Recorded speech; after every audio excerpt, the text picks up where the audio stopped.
السلام عليكم ورحمة الله وبركاته. أعوذ بالله من الشيطان الرجيم. بسم الله الرحمن الرحيم. إن الدين عند الله الإسلام. আজকের এই জুমার দিনের সম্মানিত মুসলিয়ানি কেরাম, আল্লাহ তাআলার নিকট সর্বপ্রথম শুকরিয়া জ্ঞাপন করি যে আল্লাহ পাক রব্বুল আলামিন আমাদেরকে ইসলামের সুশীতল ছায়ায় আসার এবং ইসলামের অনুসারী হওয়ার, আল্লাহ তাআলাকে রব হিসাবে, রাসূলকে রাসূল হিসাবে মানার তৌফিক দিয়েছেন। সেজন্য আমরা সকলে শুকরিয়াতান বলি আলহামদুলিল্লাহ। আল্লাহ রাসূল সাল্লাল্লাহু আলাইহি ওয়াসাল্লামের প্রতি দুরূদ এবং সালাম আমরা সকলে বলি সাল্লাল্লাহু আলাইহি ওয়াসাল্লাম। সর্বকালের সর্বশ্রেষ্ঠ আসমানি কিতাব সেটা হচ্ছে কোরআনুল কারীম।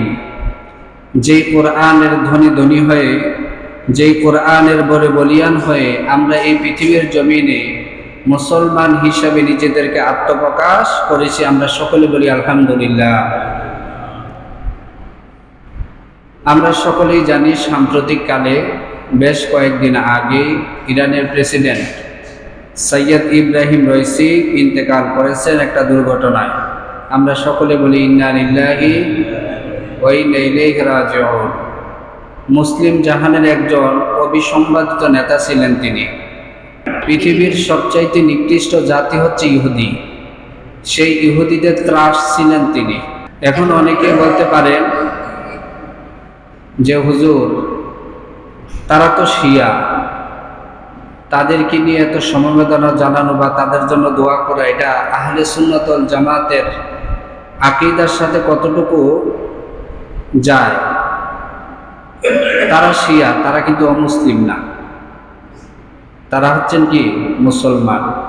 যদিও শিয়াদের মধ্যে অনেক কুফরি প্রকাশ পায়, তারা অনেক কুফরি বাক্য উচ্চারণ করে। শিয়াদের মধ্যে মোট ভাগ হচ্ছে 12টা। কিছু কিছু শিয়া আছে তারা একদম অমুসলিম, তাদের আকীদা খুব খারাপ। কিন্তু কিছু কিছু শিয়া আছে, এলিট শ্রেণীর শিয়া যারা, তারা মুসলমান। একটা আছে কুফরি করা আর একটা হচ্ছে কাফের হওয়া, দুইটা কিন্তু ভিন্ন জিনিস। যেমন হাদিস শরীফে আসছে, মান তারাকা সালাতা মুতাআম্মিদান ফাকাদ কাফার। যে ব্যক্তি ইচ্ছাকৃতভাবে নামাজ ছেড়ে দিল সে যেন কুফরি করলো, তার মানে সে কাফের হইল না, কুফরি করলো। কুফরি করে এক কথা, কাফের হওয়া আরেক কথা। তো শিয়ারা যেহেতু সৌদি আরবে হজ করতে যায়, কারণ সৌদি আরবের ভিতরে অর্থাৎ মক্কা মদিনার মধ্যে কোনো কাফের প্রবেশ করতে পারে না। আল্লাহ সূরা তাওবার মধ্যে বলেছেন, ইন্নামাল মুশরিকুনা নাজাসুন ফালা ইয়াকরাবুল মাসজিদাল হারাম। নিশ্চয়ই যারা মুশরিক তারা হচ্ছে অপবিত্র, তারা যেন মসজিদের হারামের নিকটবর্তী না হয়। তাহলে এই দৃষ্টিকোণ থেকে যেহেতু গোটা বিশ্বের মুসলমানদের কাছে স্বীকৃত শিয়ারা মুসলমান, তারা হজ করতে পারবে, এই জন্য। কিন্তু তারা যে পথভ্রষ্ট, তারা যে বেদাতি, তাতে কোনো সন্দেহ নাই। এটা একদম আপার লেভেল থেকে লোয়ার লেভেল পর্যন্ত প্রত্যেকটা শিয়াই বেদাতের সাথে জড়িত, এতে কোনো সন্দেহ নাই। চরম বেদাতের সাথে ওরা জড়িত। এই জন্য তাদেরকে বলা হয় ফেরকায়ে দল না, পথভ্রষ্ট দল, কিন্তু তারা কাফের না। এই জন্য ইব্রাহিম রইসি মারা গেছে, অনেকেই সমবেদনা জানাইছে, অনেকে দোয়া করছে। আমরাও এরই আলোকে দোয়া করি, আল্লাহ তার জীবনের গুনাহগুলো মাফ করে দিয়ে আল্লাহ তাকে জান্নাতবাসী করুন। আমরা সকলে বলি আমিন। ফিলিস্তিনের রামাল্লাহ সর্বশেষ যে শহরটা ছিল, এটাকে ধ্বংস করে দিতেছে। আপনারা একটা জিনিস খেয়াল করবেন, ইহুদি এমন একটা জাতি, যেই জাতি নবীদেরকে পর্যন্ত ছাড়ে নাই, ছাড়ছে। এই জমিনের সবচাইতে বেশি নবীদেরকে হত্যা করছে ইহুদিরা। অতএব তারা বংশগতভাবে, তারা গোড়াগতভাবে তারা হচ্ছেন সন্ত্রাসী জাতি। কিন্তু মুসলমানদের আশার বিশ্বাস হচ্ছে একটা, সেটা হচ্ছে ফিলিস্তিন কখনো ইহুদিরা দখল করতে পারবে না। তার কারণ হচ্ছে এই ফিলিস্তিন থেকে ইসলামের বিজয় শুরু হবে। যতই তারা চেষ্টা করুক, রাসূলের হাদিসের ভবিষ্যৎবাণী, ফিলিস্তিন কখনো ইহুদিরা দখল করতে পারবে না, বরং এই ফিলিস্তিনি ইমাম মেহেদী আসবে, ঈসা আলাইহিস সালাম আসবে, এসে তাদেরকে কি করবে? নির্মূল করবে, ধ্বংস করবে। একটা পাথরের কোনাও যদি একটা ফিলিস্তিনি লুকিয়ে, একটা ইহুদি লুকিয়ে থাকে, পাথর বলবে আমার পিছনে একজন ইহুদি আছে, তাকে তুমি হত্যা করো। বলুন সুবহানাল্লাহ। অতএব সাময়িক সময়ের জন্য যদিও আমরা দেখতে পাই তাদের বিজয়টা কোথায় আমি দেখি না, তাদের সফলতাটা কোথায় আমি দেখি না। যুদ্ধ হয় কে? সমশ্রেণীর মানুষের, সমশক্তি শ্রেণীর মানুষের যুদ্ধ হয়, কিন্তু ফিলিস্তিনিদের কাছে কিছু আছে, খাবারের তো নাই, তারা কি যুদ্ধ করবে? যার কারণে পশ্চিমা বিশ্ব আজকে তাদের থেকে মুখ ফিরিয়ে নিছে, ইহুদিদের থেকে। ইসরায়েলকে এক করে ফেলছে, জো বাইডেন পর্যন্ত আজকে একগুলি হয়ে গেছে। ইউরোপীয় ইউনিয়নের পার্লামেন্টে ফিলিস্তিনকে স্বাধীন রাষ্ট্র হিসাবে স্বীকৃতি দেওয়ার জন্য কয়েকটা দেশ অলরেডি ঘোষণাই করছে। আলহামদুলিল্লাহ, বাংলাদেশ সরকার, সেই বঙ্গবন্ধু শেখ মুজিবুর রহমান থেকে শুরু করে আজ পর্যন্ত যত সরকার আসছে, প্রত্যেকটা সরকারই ফিলিস্তিনের পক্ষে, ফিলিস্তিনি জনগণের পক্ষে ছিল। আমরাও তাদের পক্ষে, কারণ তারা আমাদের মুসলমান ভাই। আল্লাহ তাদের জমিনকে মুক্ত করুন, আল্লাহ তাদেরকে জালেমের জুলুম থেকে হেফাজত করুন, আমরা সকলে বলি আমিন। আজকের জুম্মার আলোচ্য বিষয় হচ্ছে জামালুল ইসলাম, ইসলামের সৌন্দর্য, অর্থাৎ দ্য বিউটি অফ ইসলাম। ইসলাম কি সৌন্দর্য আমাদের জন্য নিয়ে আসছে, সেই সৌন্দর্যের বিষয়ে ইনশাআল্লাহ আমরা আলোচনা শুনবো। আল্লাহ তাআলা আমাদেরকে শোনার এবং বলার, উভয়কে আমল করার তৌফিক দান করুন, আমরা সকলে বলি আমিন। কোনো সন্দেহ নাই, ইসলাম কার পক্ষ থেকে আসছে? সকলে বলেন, কার পক্ষ থেকে? আল্লাহর পক্ষ থেকে আসছে। এই ইসলামের ধারক এবং বাহক হচ্ছেন স্বয়ং কে? আল্লাহ। অতএব এই ইসলামকে যদি কেউ নিভিয়ে দিতে চায়, ইসলামকে যদি কেউ ধ্বংস করে দিতে পায়, কেউ পারবে না, কারণ তার হেফাজত, তার শিকড় একমাত্র আল্লাহর কাছে। বলুন সুবহানাল্লাহ।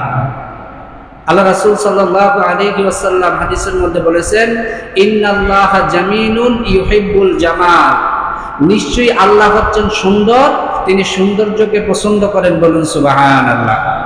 যেই আল্লাহ সুন্দর, সৌন্দর্যকে পছন্দ করেন, ওই আল্লাহর দেওয়া জীবন ব্যবস্থা সেটাও কি সুন্দর? বলুন আলহামদুলিল্লাহ।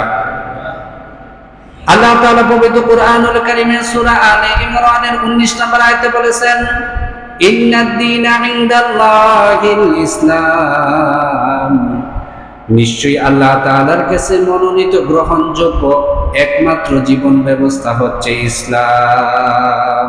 বলুন না সুবহানাল্লাহ। একই সূরার 85 নম্বর আয়াতে আল্লাহ তাআলা বলেছেন, ওয়া মান ইয়াবতাগি গায়রাল ইসলামি দীনান ফালান ইউকবালা মিনহু, কেউ যদি ইসলাম ছাড়া অন্য কোনো জীবন ব্যবস্থা তালাশ করে, কখনো এটা তার পক্ষ থেকে গ্রহণ করা হবে না। শুধু গ্রহণই করা হবে না, ওয়া হুয়া ফিল আখিরাতি মিনাল খাসিরিন, আল্লাহ তাআলা তাকে পরকালে ক্ষতিগ্রস্ত করে দিবেন। বলুন নাউজুবিল্লাহ। একইভাবে আল্লাহ তাআলা সূরা মায়েদার 3 নম্বর আয়াতে বলেছেন, আল-ইয়াওমা আকমালতু লাকুম দীনাকুম ওয়া আতমামতু আলাইকুম নি'মাতি ওয়া রাদিতু লাকুমুল ইসলাম দীনান। আল্লাহ তাআলা বলেছেন, আজ আমি তোমাদের জন্য তোমাদের দ্বীনকে পরিপূর্ণ করে দিলাম, ইসলামকে তোমাদের জন্য নির্ধারণ করে দিলাম, ইসলামকে তোমাদেরকে দিয়ে আমি সন্তুষ্ট হয়ে গেলাম। বলুন সুবহানাল্লাহ। তাহলে এই 3টা আয়াত দ্বারা বোঝা গেল ইসলাম কার পক্ষ থেকে আসছে? আল্লাহর পক্ষ থেকে আসছে। শুধু তাই না, আল্লাহ তাআলা সূরা তাওবার মধ্যে বলেছেন, ইউরিদুল্লাহু লিইউতফিউ নূরাল্লাহি বিআফওয়াহিহিম ওয়াল্লাহু মুতিম্মু নূরিহি ওয়ালাউ কারিহাল কাফিরুন। আল্লাহ তাআলা বলেছেন, তারা চাই ইসলাম নামক যে আলোটা আছে, ওই আলোটাকে ফু দিয়ে নিভিয়ে দিতেন। আল্লাহ তাআলা বলেছেন, তারা ফু দিয়ে নিভাতে পারবে না, কারণ আল্লাহ তাআলা ইসলাম নামক যেই আলোটা আছে ওই আলোর পূর্ণতা দান করবেন। এতে কাফেরদের যত যন্ত্রণাই হোক, যত গাত্রদাহ হোক, আল্লাহ তাআলা তার ইসলামকে এই জমিনে প্রতিষ্ঠা করবে। বলুন সুবহানাল্লাহ। সুস্পষ্ট ক্লিয়ার মেসেজ আমাদের জন্য। ইসলাম ছিল, আছে, থাকবে।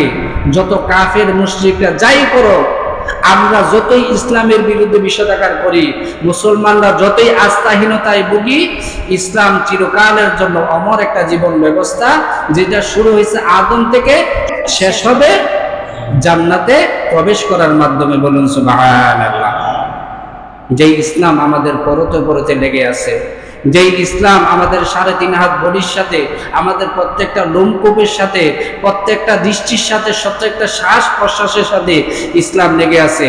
ইসলামকে ছাড়া কখনো কোনো মানুষ অস্তিত্বহীন, নিজেকে পূর্ণতা দাবি করতে পারবে না। বলুন না সুবহানাল্লাহ। এখন আসেন, ইসলামের এই যে সৌন্দর্যটা, এটা আমাদের কাছে না যতটুকু ধরা পড়ে, তার থেকে বেশি ধরা পড়ে কার কাছে? অমুসলিমদের কাছে। যারা আসলে সত্য সন্ধানী, যারা সত্যের পক্ষে আছে, সত্যকে যারা ভালোবাসে, তাদের সামনে ইসলামের সৌন্দর্যটা সবচাইতে বেশি প্রকাশ পায়। বলুন সুবহানাল্লাহ। কিভাবে? আল্লাহ রাসূল সাল্লাল্লাহু আলাইহি ওয়াসাল্লামের প্রখ্যাত একজন সাহাবী ছিলেন সালমান ফারসি। সত্য ধর্মকে তিনি গ্রহণ করার জন্য কখনো ইহুদি হয়েছেন, কখনো খ্রিস্টান হয়েছেন। ইহুদি খ্রিস্টান হওয়ার পরে তিনি যখন জানতে পারলেন মদিনায় বিশ্বনবী, সর্বকালের সর্বশ্রেষ্ঠ নবী, দু জাহানের বাদশাহ আগমন করেছেন, তিনি সাথে সাথে মদিনায় চলে আসলেন রাসূলের কাছে ইসলাম ধর্ম গ্রহণ করার জন্য। কিন্তু তিনি সাহস পাচ্ছেন না কার মাধ্যমে রাসূলের কাছে যাবেন। একদিন দেখলেন একটা পাথরের উপরে দুইজন সাহাবী আলোচনা করতেছেন।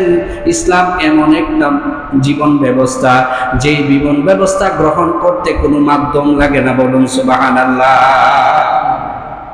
কোনো মাধ্যম লাগে না, সরাসরি ইসলাম গ্রহণ করা যায়। তিনি ভয়ে ভয়ে আল্লাহ রাসূলের কাছে বললেন, ইয়া রাসূলুল্লাহ, অনেক কষ্ট করে আপনার সংবাদ পেয়ে আমি আপনার কাছে আসছি। ইসলাম গ্রহণ করতে হইলে আমাকে কি করা লাগে আপনি বলবেন। আল্লাহ রাসূল সাল্লাল্লাহু আলাইহি ওয়াসাল্লাম বলেছেন, কুল আশহাদু আল্লা ইলাহা ইল্লাল্লাহ ওয়া আশহাদু আন্না মুহাম্মাদার রাসূলুল্লাহ।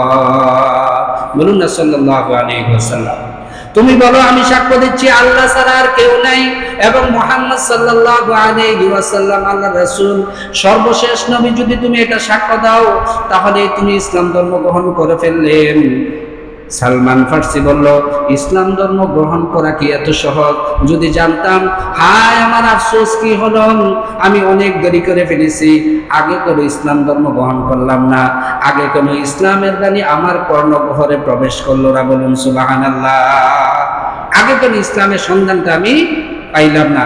সেই সালমান ফারসির সাথে মুশরিকদের একদিনকে কথোপকথন হইতেছে। সালমান ফারসিকে মুশরিকরা বলতেছে, কাফেররা বলতেছে, ইন্না লানারা সাহিবুকুম ইউআল্লিমাকুম হাত্তা ইউআল্লিকুমুল খারআ। সালমান ফারসিকে বলতেছে, হে সালমান ফারসি, আমরা শুনলাম তোমাদের নবী নাকি পায়খানা প্রস্রাব কাটার নিয়ম নাকি শিখায়। ঠাট্টা বিদ্রুপ করলে বলল, পায়খানা প্রস্রাব কাটার নিয়ম কি তোমাদের নবীকে শিক্ষা দেওয়া লাগবে নাকি? এটা তো একটা ঠুনকো জিনিস। এটার নিয়ম কানুন শিক্ষা দেওয়া মানে হচ্ছে তোমাদের নবী হচ্ছে নিকৃষ্ট। বলুন নাউজুবিল্লাহ। জোরে বলেন নাউজুবিল্লাহ। পায়খানা প্রস্রাব কাটার নিয়ম কানুন কি এটা শিক্ষা দেওয়ার বিষয়? তোমাদের নবী কি এগুলোও শিক্ষা দেয়? যখন রাসূলকে নিয়ে ঠাট্টা বিদ্রুপ করলো, সালমান ফারসির সহ্য হলো না। তিনি বজ্রকণ্ঠে বললেন, ইন্নাহু ইয়ানহানা আন নাস্তাকবিলাল কিবলাতা, নিশ্চয়ই তিনি আমাদেরকে নিষেধ করেন কিবলার দিকে ফিরে পায়খানা প্রস্রাব করতে। তিনি আমাদেরকে নিষেধ করেন কিবলার দিকে তাকিয়ে, এবং তিনি আমাদেরকে ডান হাতে ইস্তেনজা করতে, পায়খানা প্রস্রাব করেন, পানি খরচ করতে তিনি আমাদেরকে নিষেধ করেন। তিনি আমাদেরকে হাড় এবং গোবর দ্বারা ইস্তেনজা করতে নিষেধ করেন, কারণ আল্লাহ রাসূল বলেছেন হাড় এবং গোবর হচ্ছে তোমাদের জিনবাইদের খাবার। অতএব হাড় এবং গোবর দিয়ে তোমরা কি করো না, ইস্তেনজা করিও না। আর এমন কোন ধারালো পাথর অথবা কনক্রিট দিয়ে তোমরা ইস্তেনজা করো না, যার কারণে তোমাদের ইস্তেঞ্জার জায়গা ক্ষতিগ্রস্ত হতে পারে। আর আল্লাহ রাসূল সাল্লাল্লাহু আলাইহি ওয়াসাল্লাম বলেছেন, লা ইয়াকফি আহাদুকুমা মিন দুনিহিমা সালাসাতা আহজারিন, তোমাদের জন্য যথেষ্ট নয় যে তোমরা 3টা পাথর 3টা দিনার কম তোমরা ইস্তেঞ্জা করবে, অর্থাৎ 3টা দিনার কমে যদি তোমরা ইস্তেঞ্জা করো, তোমরা যদি পবিত্র হতে চাও তাহলে ওই পবিত্রতা আল্লাহর কাছে গ্রহণযোগ্য হবে না। বলুন সুবহানাল্লাহ। যখন বিস্তারিত বললেন, বলে হাকাযা কওলু মুহাম্মদ সাল্লাল্লাহু আলাইহি ওয়াসাল্লাম, তোমাদের নবী মুহাম্মদ কি এই কথা বলেছেন? বলে হ্যাঁ, আমাদের নবী এভাবে শিক্ষা দেন। তখন ওয়াল্লাহি, তারা বললেন ওয়াল্লাহি, আল্লাহর কসম করে বলি, মা আহসানা সূরাতুল কানুন, কত সুন্দর নিয়ম কানুন তোমাদের জীবন ব্যবস্থা। বলুন সুবহানাল্লাহ। তাহলে ইসলামের যে সৌন্দর্যটা, এই ঘটনা থেকে আমরা যেটা শিখলাম সেটা হচ্ছে, প্রথম আমরা নিজেরা জানি না, জানলে না মুসলিমদেরকে শিখাইতাম।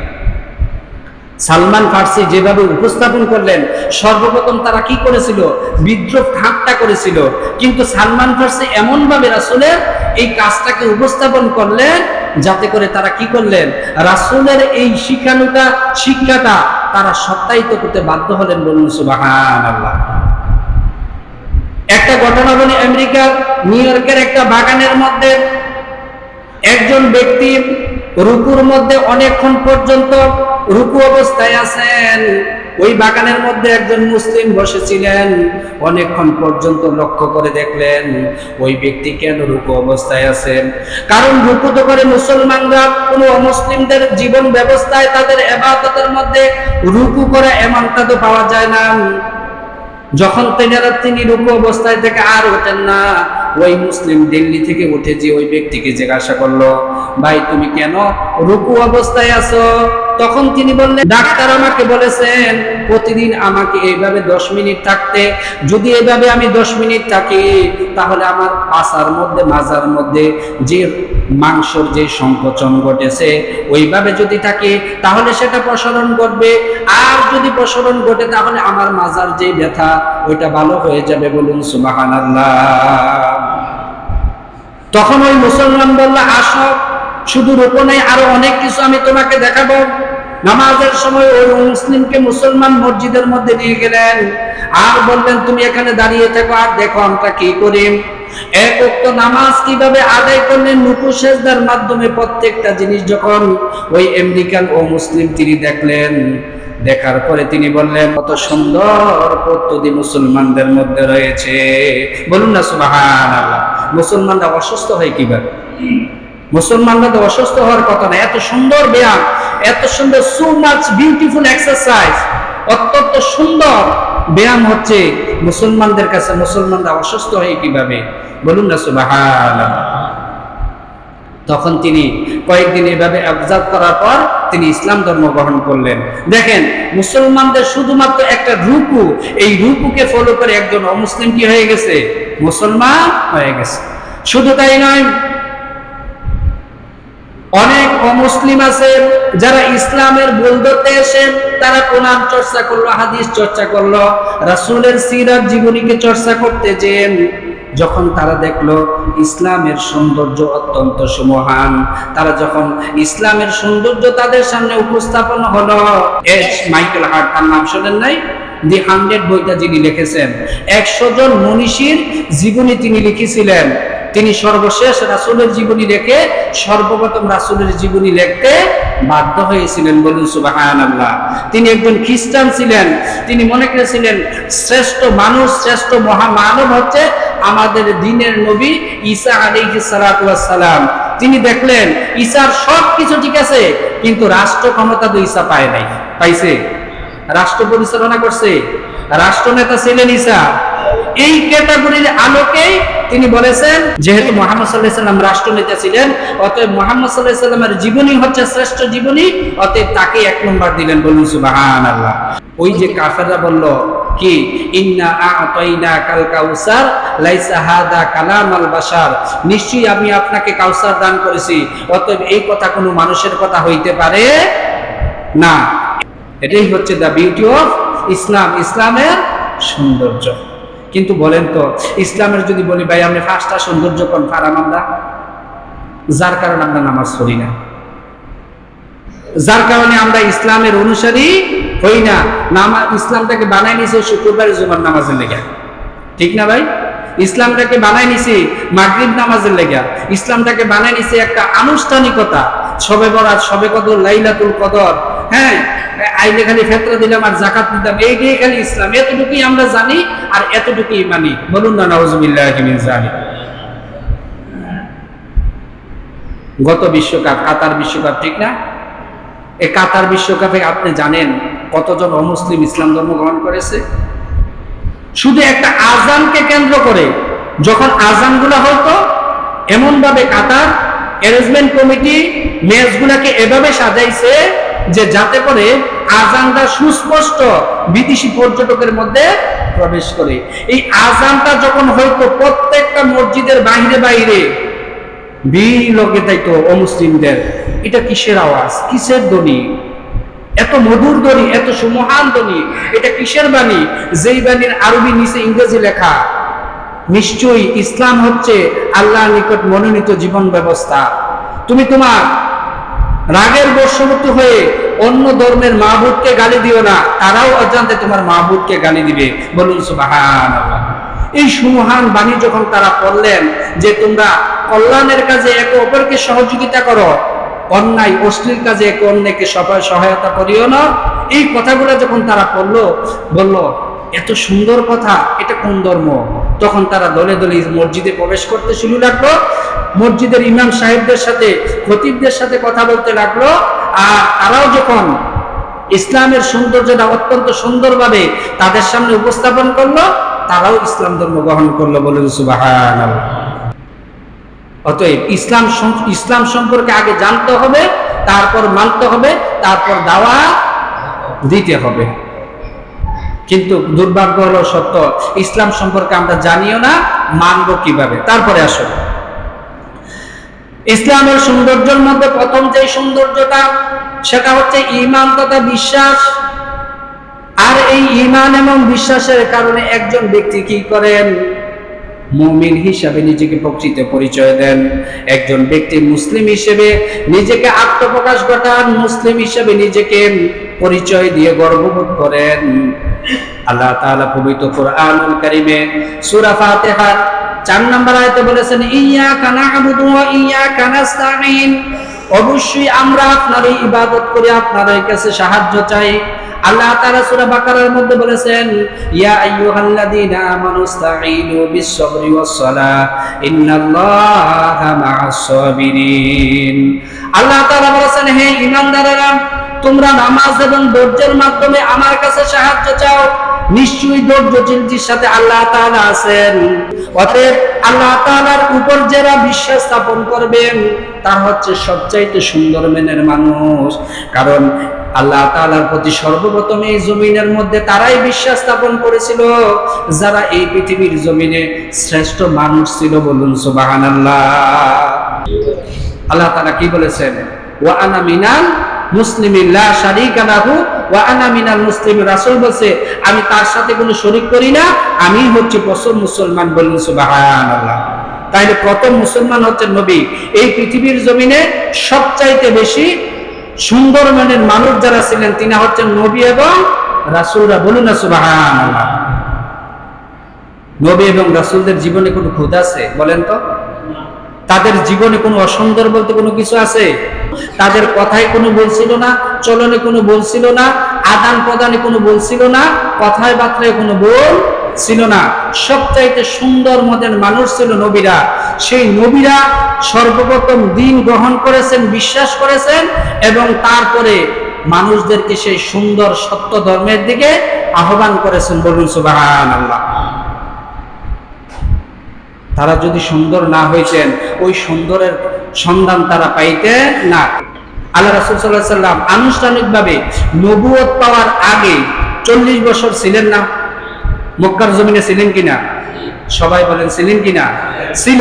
বলেন তো, রাসূলের নবুয়তের 40 বছরের আগে একটা অসুন্দর রাসূলের জীবনে আছে? কাউকে একটা গালি দিছে, চটকানা দিছে, জুলুম করছে, কারো জিনিস আত্মসাৎ করছে, চুরি করছে। অথচ 40 বছরের আগে রাসূল সবচাইতে বেশি কাজ কারবার করছে। সবচাইতে বেশি লেনদেন রাসূল করছে। নবুয়ত পাওয়ার পরে তিনি দুনিয়ার লেনদেন ছেড়ে আল্লাহর সাথে লেনদেন শুরু করেছেন, বলুন সুবহানাল্লাহ।